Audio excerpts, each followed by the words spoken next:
But I always felt you'd have to do that successfully. You've got to break them away, like they did with Sean with Marty, right? When you Yeah. see that someone's got who's in a tag team has the potential, you as the promoter or the booker have to get them away from that other person in the Or you can do people's like minds. Sean and I, where I'm the champion, I'm the world champion, he's the Intercontinental champion, and we're the tag And champions, and the whole locker room hates us.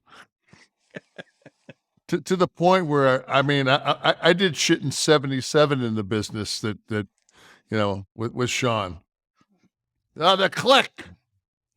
Back in yeah, back in the Bunkhouse Stampede when the Kliq was running shit. What?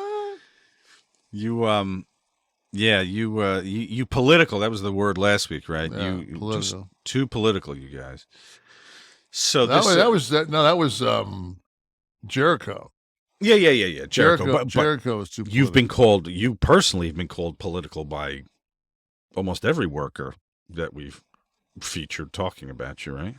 Well, I said that was your quote, right? Everyone calls it the wrestling business until you start treating it like it, or whatever the quote was, but it was right along those lines. Yeah, but I never understand how it was political. I never remember like walking into the building going, "Wow, I got a lot of signs up in the hallway."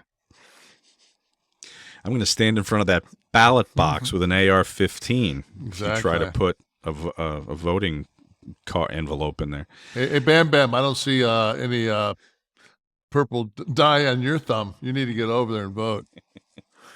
Make sure it's dated or it doesn't count. Exactly.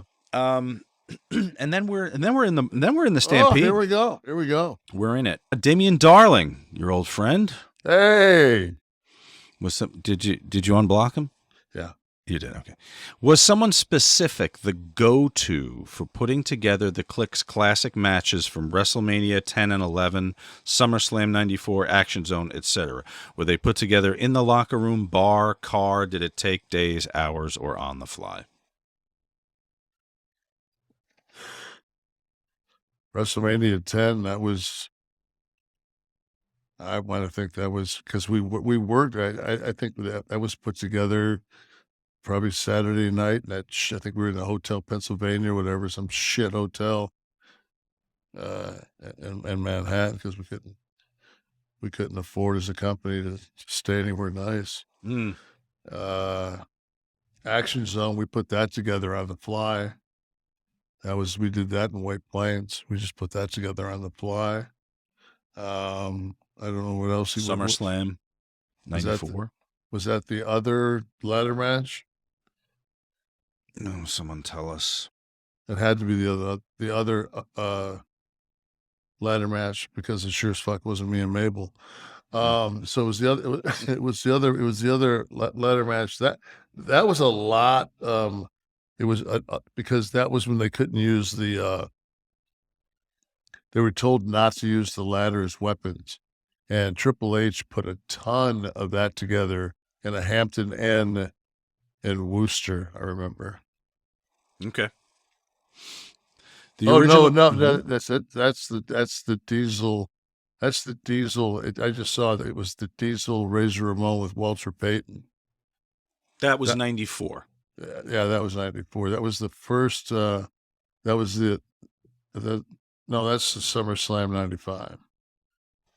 Mabel was 95. Oh, yeah. I remember coming into that Walter with the match with Walter Payton, and like Scott and I had worked like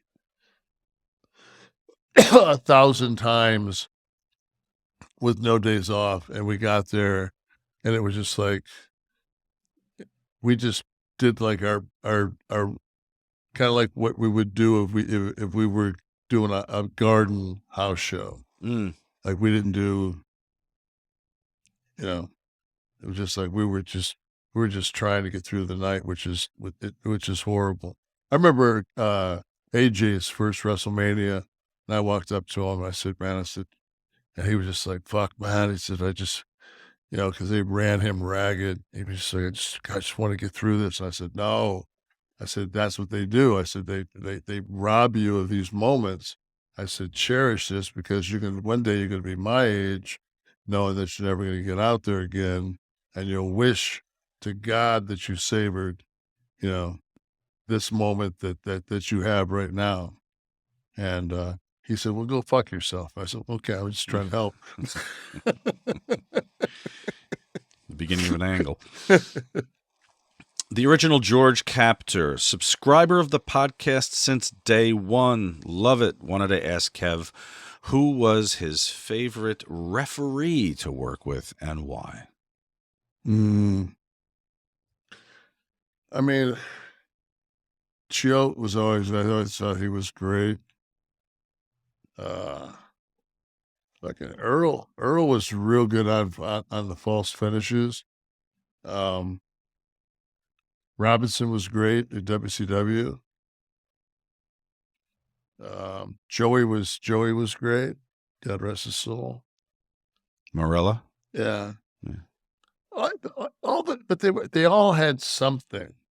They all had they all had something different. Mm-hmm.